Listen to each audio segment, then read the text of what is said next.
네, 우리 계속해서 우리 출애굽기 말씀을 통해서 애굽에 내리는 재앙에 대해서 우리가 좀 살펴보고 있습니다. 이제 내일 10장부터 이제 요번 한 주간이 이제 큐티를 좀 살펴보겠지만 저희가 오늘 좀 12장 말씀을 먼저 좀 살펴보도록 하겠습니다. 우리가 읽진 않았지만 11장에서 하나님께서 이제 마지막 한 가지를 더 애굽에 재앙을 내리시겠다라고 말씀합니다. 그리고 그 재앙을 내린 후에야 이제 바로가 이스라엘 백성들을 내보낼 것이다라고 말씀해 주시는데, 그러면서 오늘 12장의 말씀에서는 이제 유월절 규례를 말씀해 주시죠. 이제 이스라엘 백성이 출애굽하고 나서 이제 시내산에서 율법을 받게 되지만 아직까지는 율법을 받지 않았기 때문에 좀 구체적으로 그것들을 말씀해 줍니다. 좀 참고로 드릴 거는 여러분들이 뭐 유월절, 무교절 늘 헷갈리시고 혼동이 되시겠지만 사실은 유월절과 무교절은 같이 간다는 거죠. 그러니까 유월절을 지키고 그날을 기점으로 7일 동안 무교절을 지키기 때문에 사실은 유교절과 무교절은 두 개의 절기지만 하나가 같이, 두 개가 같이 하나로 연결되어짐을 좀 기억하셨으면 좋겠고요. 자, 오늘 본문 말씀은 여러분들이 뭐 익히 잘 아시는 말씀이니까 좀 간략하게 좀 말씀을 나누고 또 우리에게 주시는 교훈들을 좀 살펴보도록 하겠습니다.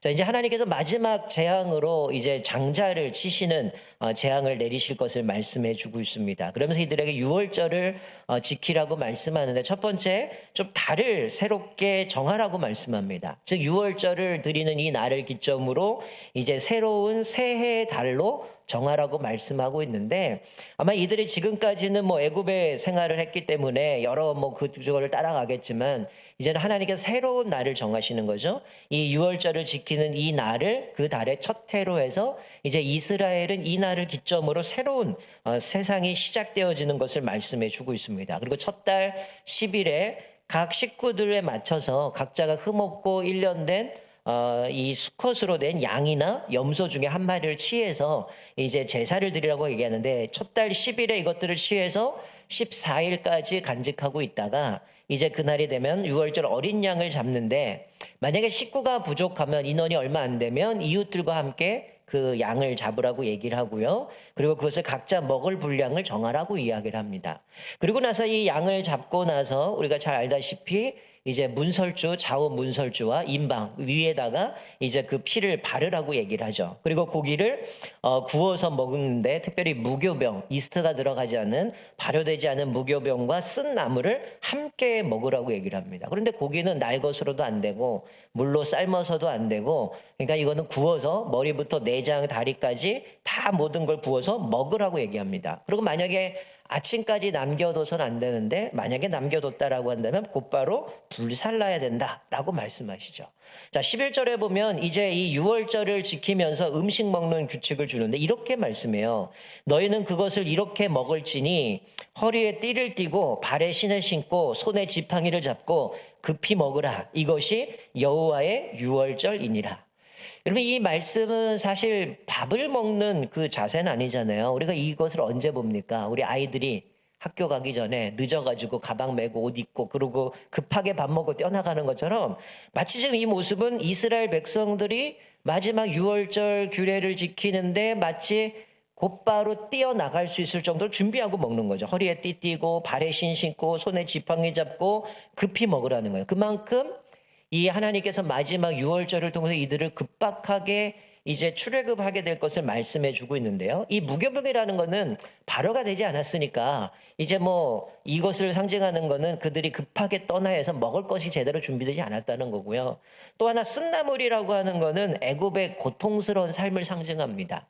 430년 동안 애굽에서 노예 생활했던 그들의 고통들을 상징적으로 주는 거고요. 그리고 이제 뭐 띠를 띠고 신 신고 지팡이 잡는다는 거는 급박하게 이제 나가야 되기 때문에 급히 먹으라고 이야기를 하고 있어요. 그리고 그래 지난주 살펴본 것이 12절에 보면 이제 하나님께서 그 밤에 여호와의 사자가 갈 건데 좌우에 문설주에 피를 바른 집은 뛰어넘는다. 6월 패스오버 이래가지고 넘어간다, 뛰어넘는다 이런 의미인데 바로 그 집은 하나님께서 넘어가시고 그렇지 않은 집은 하나님이 모두 치실 것을 말씀하면서 애굽과 애굽의 모든 신들을 내가 심판할 것이다 라고 말씀해 14절에는 이 규례를 영원토록 지키라고 말씀해 주고 있습니다. 여러분 오늘 이 6월절 규례를 주시면서 우리에게 주시는 교훈은 좀 몇 가지 좀 살펴봤으면 좋겠습니다. 자, 첫 번째는 우리 인생의 출발점은 진정한 출발점은 구원에서 시작이라는 거야. 우리가 태어나면 시작이 아니라 뭐라고 말씀하냐면 우리의 인생의 진정한 출발점은 구원에서 시작된다는 겁니다. 이전에는 이들이 애굽에서 그 나름대로 나라의 뭐 달을 따라서 그 원력을 따라서 생활을 했겠죠. 근데 하나님은 오늘 이 유월절을 지키면서 이 날을 기점으로 새로운 달을 정하시는 거죠. 즉 이들이 출애굽을 하면 뭐가 바뀝니까? 신분이 바뀌는 거거든요. 노예에서 자유인이 되는 거죠. 그러니까 이들이 이제 새롭게 자유로운 하나님의 백성으로 살아가게 될 것인데, 이제는 너희가 지전까지는 어떻게 생활했는지 모르겠지만 오늘을 기점으로 새로운 날을 시작하고 새로운 달을 정해서 이것이 새로운 해의 시작으로 이 날을 정하시는 모습을 보게 됩니다. 여러분 여기서 깨닫는 게 뭡니까?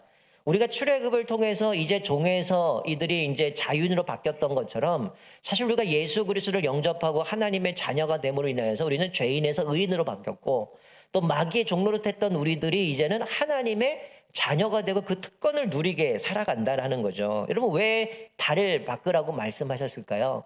이들에게 그것을 알려주는 겁니다. 너희들이 이제부터 시작이라는 거예요. 하나님의 백성으로서 진정한 출발이 바로 여기 출애굽으로 구원에서부터 시작되어짐을 말씀해 주고 있어요. 여러분들이 예수님을 믿고 또 예수님을 알고 그 내 인생의 가장 중요한 사건으로 그것을 생각합니까? 사실 우리가 내 인생의 가장 최절정기가 언제냐 할 때 여러 가지 이야기를 할 수 있을 거예요. 뭐 내가 열심히 저축을 해서 돈이 이만큼 모였을 때 여기서부터 시작했다. 뭐 이런 사람들도 있을 거고, 요즘 뭐 주식하는 사람은 내가 여러 가지 막 손해 보는데 뭐 상한가 오르고 따상되고 막 이래갖고 어느 정도 내가 벌었을 때 여기서부터 이제 내가 뭔가 한번 해보리라 이런 생각을 하겠지만, 우리 그리스도인들에게 있던 진정한 인생의 출발점이 언제냐? 바로 예수님을 만난 시점이라는 거예요. 거기서부터 우리 인생의 출발이라는 거예요. 여러분 우리가 예수를 영접하고 예수님을 인격적으로 만난 순간 어떻습니까? 우리 인간의 가치관이 달라지죠. 삶의 방향이 달라집니다. 내 인생을 송두리째 바꿀 정도로 하나님을 만난 그 사건, 그것이 얼마나 우리에게 중요한지 몰라요. 사실 우리 예수 믿는 사람들이 이 구원의 그 감격, 기쁨을 잃어버리면 사실 우리는 껍데기에 불과하다는 거예요. 그래서 우리는 다시금 우리 하나님을 만났던 그 첫사랑의 감격과 기쁨이 우리 안에 가득 넘치시기를 주님의 이름으로 축원드립니다. 자, 그런데 이 유월절 어린 양을 잡는데 어떻게 해요? 각 가정별로 잡습니다. 여러분 여기서 보여주는 게 뭡니까? 우리 모두가 각각 예수가 필요하다는 거예요. 여러분 내 어머니 아버지가 아무리 믿음이 좋더라도, 아니면 내 자녀가 믿음이 좋더라도, 내 아내가 믿음이 좋고 남편이 믿음이 좋더라도 그 사람의 믿음으로 나는 구원받지 못한다는 거예요. 오늘 각각 어린 양을 잡으라고 말씀하고 있는 거죠. 우리 모두에게는 각각 예수 그리스도가 필요하다는 거죠. 혹 우리는 이런 생각을 하는 분들이 있어요. 우리 자녀들이, 내 남편이, 아내가 예수님과 인격적인 관계를 맺은 적이 없음에도 우리 가정은 믿는 가정에 속해 있으니까 나는 크리스찬이겠지. 아니면 나는 교회 다니기 때문에 나는 당연히 크리스찬이겠지. 이거 오산이라는 겁니다. 여러분 우리는 예수를 믿어야 구원받는다는 거죠. 누구 때문에 구원받는 게 아니죠. 오직 내가 예수를 영접하고 그 예수님의 은혜로 구원받을 수 있음을 말씀해 주고 있다는 거죠. 그러니까 우리 인생에 예수님을 인격적으로 만나는 사건, 그리고 살아가면서 구원의 스토리, 감격의 스토리, 때론 하나님의 이적적인 기적의 스토리들, 또 우리를 긍휼히 여기시는 하나님의 회복의 스토리들이 여러분의 삶 가운데 가득 넘치시길 주님의 축원드립니다.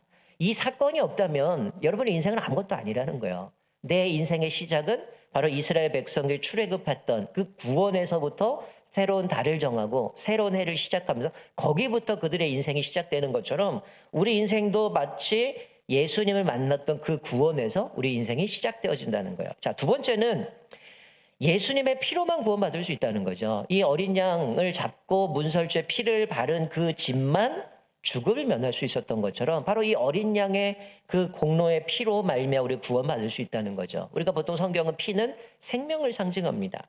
우리는 내가 예수님을 믿기 전에 어때요?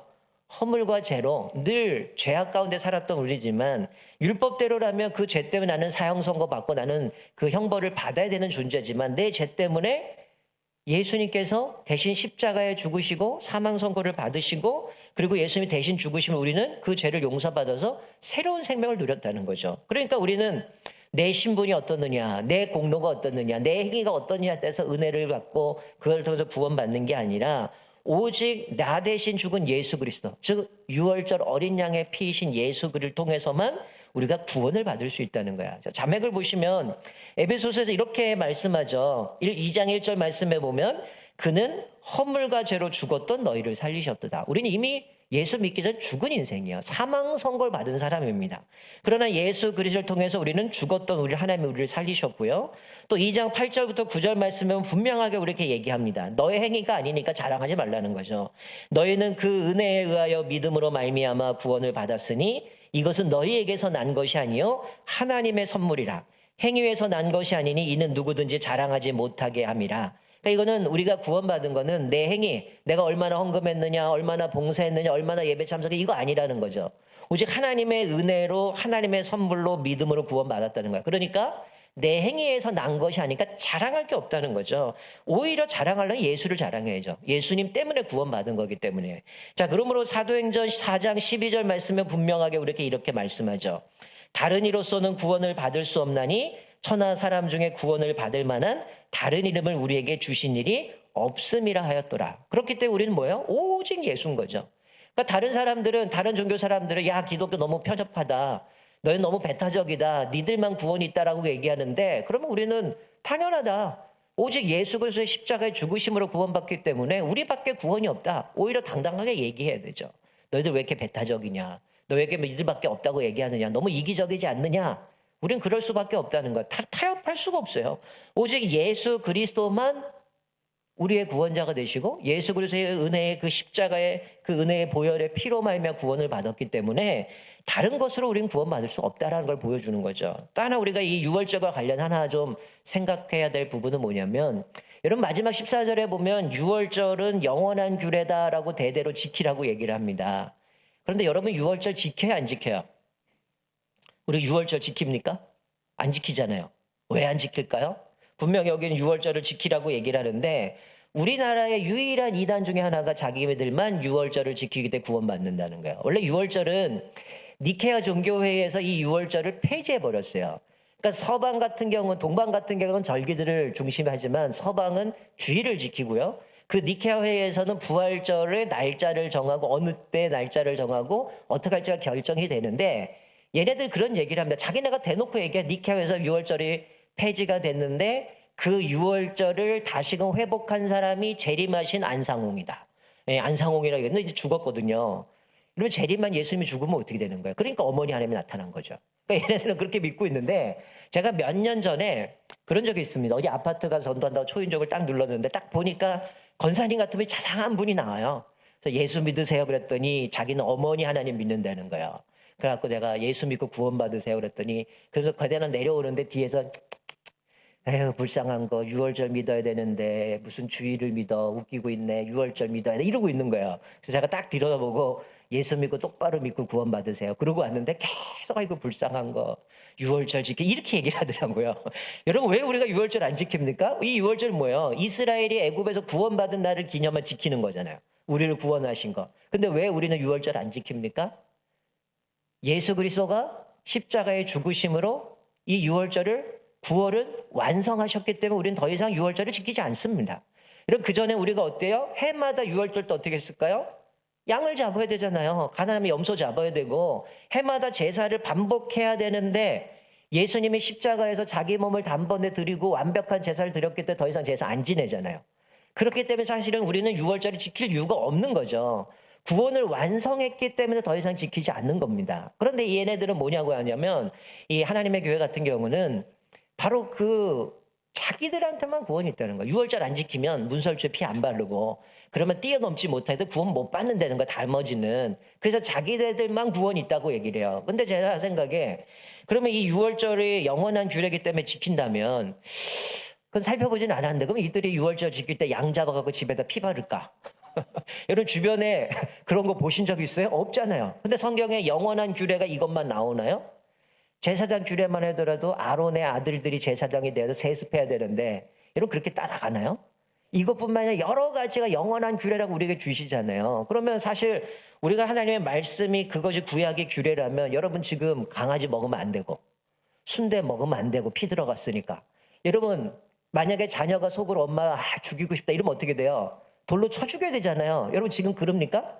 안 하잖아요. 우리는 그걸 지키지 않거든요. 왜? 예수님이 십자가의 죽으심으로 구원을 완성했기 때문에, 유월절 어린 양이신 예수님이 우리를 대신 십자가에 죽으셨기 때문에 더 이상 우리는 제사를 드릴 이유가 없는 거죠. 대신 뭡니까?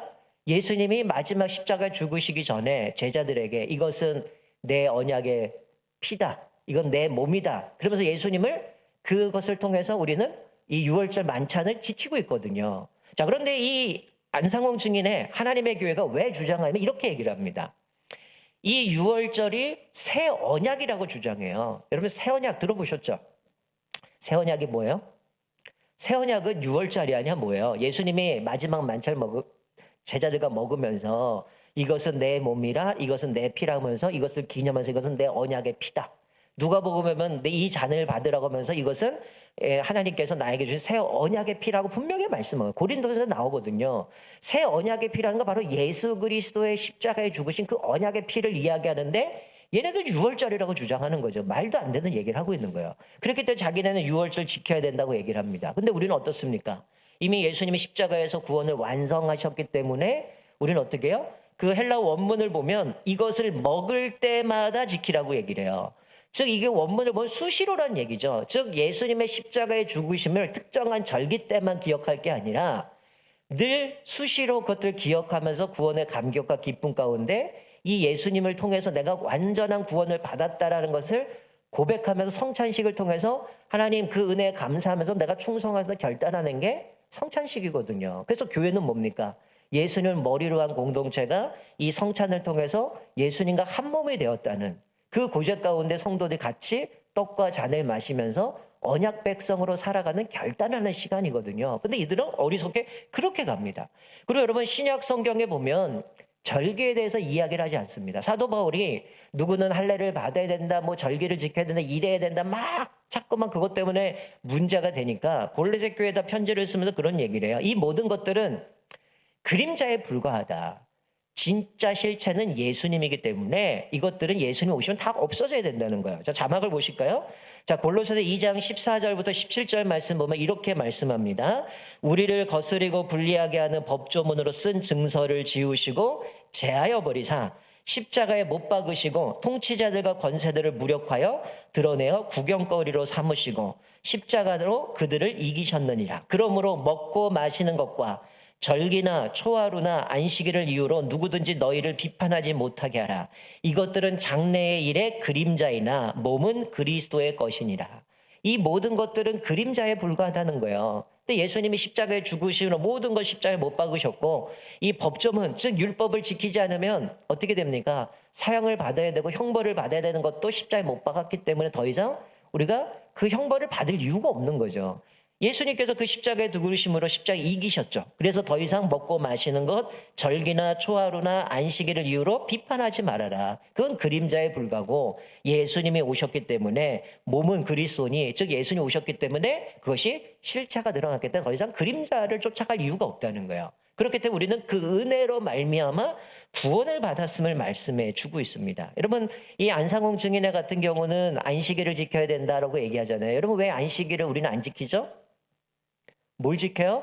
예수님이 부활하신 날, 안식 후 첫날을 지키는 겁니다.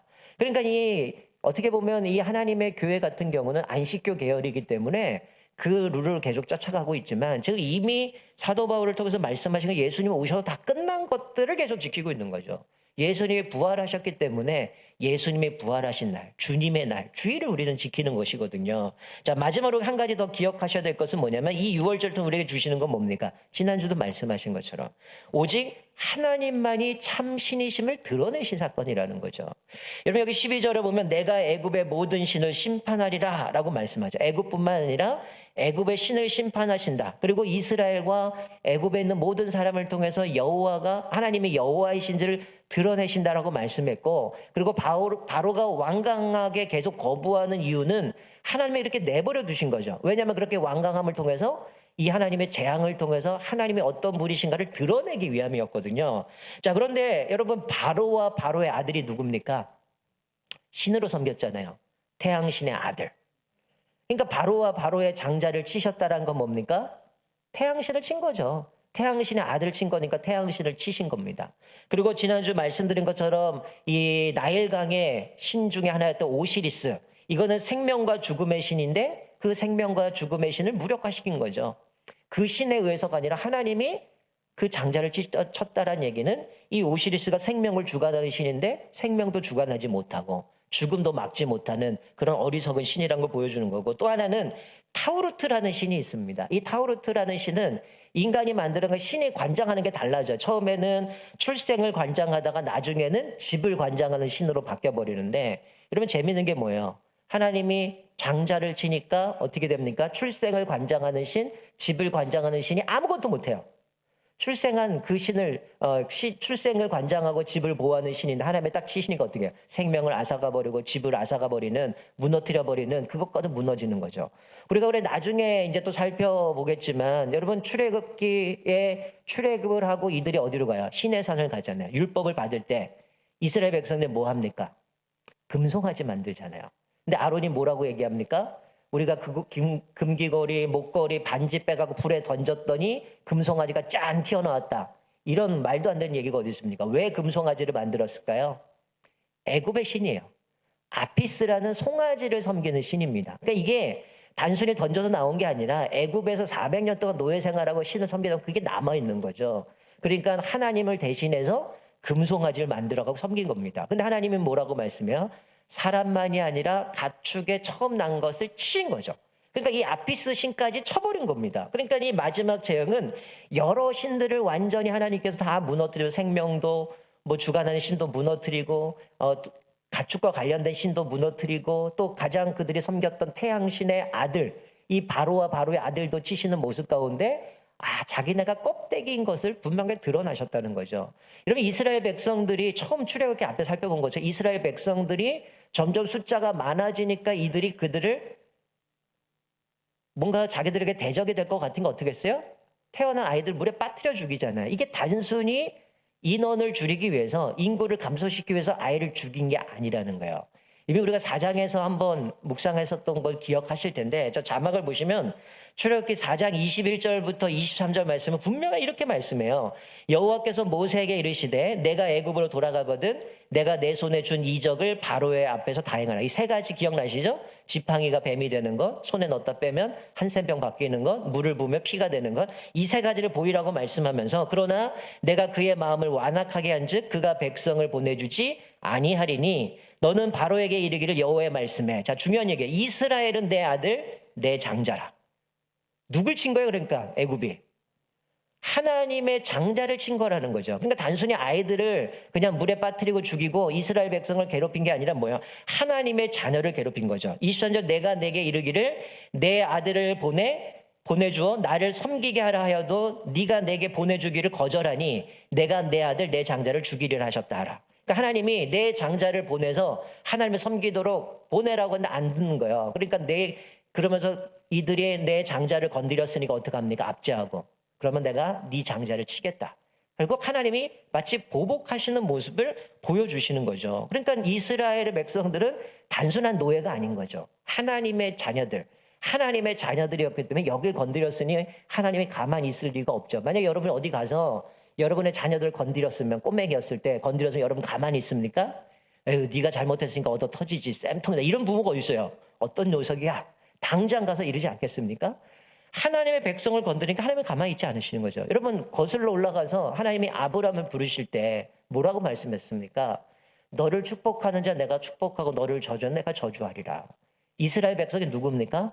아브라함의 후손이란 말이에요. 그러니 하나님이 아브라함의 후손인 이스라엘을 건드렸고 하나님의 장자인 이스라엘 백성을 괴롭히니 하나님이 가만두시겠습니까? 너를 축복하는 사람 축복하고 저주하는 사람 저주하겠다고 말씀하셔서 당연히 이들을 하나님이 심판하실 수밖에 없는 거죠. 우리가 처음에 살펴봤던 것처럼 이들이 430년 동안 이방에게서 객이되다가 너희들이 그렇게 살다가 압제를 당하다가 내가 그들을 칠 때에 어떻게 한다 그랬어요?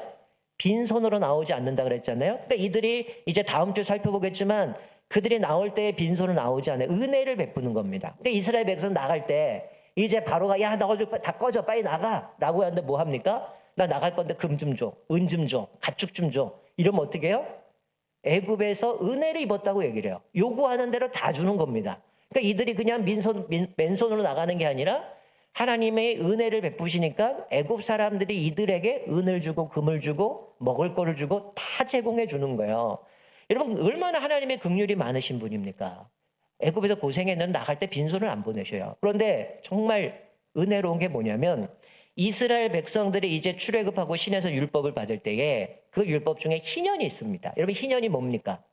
어떤 내가 부채를 받았든지 뭔가 잘못이 돼서 노예로 팔려갔는데 50년이 되면 자유인이 돼요. 근데 그 희년의 법 중에 하나가 뭐냐면 빈손으로 나가지 말라는 거예요. 애굽에서 이들이 빈손으로 안 나온 것처럼 하나님께서 이 노예들이 풀려질 때에 자유인이 될 때 빈손으로 보내지 말고 그들이 생계를 유지할 수 있도록 그런 것들을 주라고 규율로 정해줍니다. 여러분 하나님이 얼마나 놀라우신 분인가, 자비로우신 분입니까? 애굽에서 고생한 대로 그거에 대한 마치 보상처럼 많은 재산들을 가지고 나오게 만들고 결국 하나님이 처음 약속하신 대로 가나안 땅으로 나가게 하시는 모습을 보게 되죠. 자, 말씀을 맺겠습니다. 우리 인생의 시작은 구원에 시작된다는 거예요. 그렇기 때문에 우리는 날마다 하나님의 은혜인 구원의 감격, 구원의 기쁨이 여러분의 삶에 가득 넘쳐서 매일매일 삶 속에 그 하나님의 은혜를 되새기면서 구원의 감격과 기쁨 가운데 또 하나님을 온전히 섬기시기를 주님의 축원드립니다. 무엇보다 우리는 예수 그리스도의 피로 말미암아 구원을 받는다는 거죠. 유월절 어린 양의 피를 임방에 바르고 문설주에 발랐던 것처럼 그 피가 있을 때의 재앙이 뛰어넘었던 것처럼 오직 우리는 예수 그리스도의 보혈의 피로 말미암아 우리는 구원을 받게 되고 하나님의 은혜를 누리게 된다는 거예요. 날마다 여러분들이 그 십자가의 은혜를 기억하시면서 특별히 예수님 한 분만으로 만족하시기 바랍니다. 다른 것으로 대안물을 찾고 대체물을 삼는 게 아니라 예수 그리스도의 그 은혜로 만족하면서 그분의 은혜를 누리시기 바랍니다. 그리고 우리를 끝까지 책임지시는 하나님이라는 거죠. 결국 처음 출애굽기 살펴본 거죠. 어때요? 하나님의 신하들로 갔어요. 너희들이 압제당할 거고 고난받을 거고 그러나 바로가 내가 치더라도 완강해서 안 들을 거고 그러나 이제 마지막 11장에 보면 내가 한 가지 재앙을 내릴 건데 그때 얘가 너희들을 보낼 때 완전히 다 내보낼 거야. 그래 너희들에게 은혜를 줘서 은과 금을 가지고 나올 거야. 이미 11장에 다 얘기해 주셨어요. 그리고 하나님의 의도대로 결국은 이들은 승리를 하고 출애굽을 하고 가나안 땅으로 가게 되어지는 모습을 우리에게 보여주시는 거죠. 마찬가지죠. 우리 인생에도 하나님이 이미 약속하신 대로 우리를 인도해 가시지만 그 가운데 고난도 있고 시련도 있어요. 우리가 칼빈의 교리 중에 뭐가 있습니까? 성도의 견인이 있죠. 어려움이 있고 문제가 있고 아픔도 있고 상처도 있고 수많은 것이 있지만 하나님은 어떻게 하십니까? 끝까지 책임지신다. 그렇기 때문에 우리는 견디고 인내하면 하나님의 끝까지 우리를 책임져서 본향인 천국까지 인도해 가신다라는 거 아니겠습니까? 우리 로마서에 나오는 것처럼 그리스도의 사랑에서 그 어떤 거 끊을 수 없느니라. 하나님이 우리를 책임져 주신다고 말씀해 주고 있습니다. 우리가 오늘 말씀을 기억하면서 이 구원의 은혜, 회복의 은혜를 우리 자녀에게 영원한 귀를 지키라고 한 것은 결국 구원을 계속 가르치고 고백하게 만드는 거거든요. 우리에게도 이 유월절은 똑같습니다.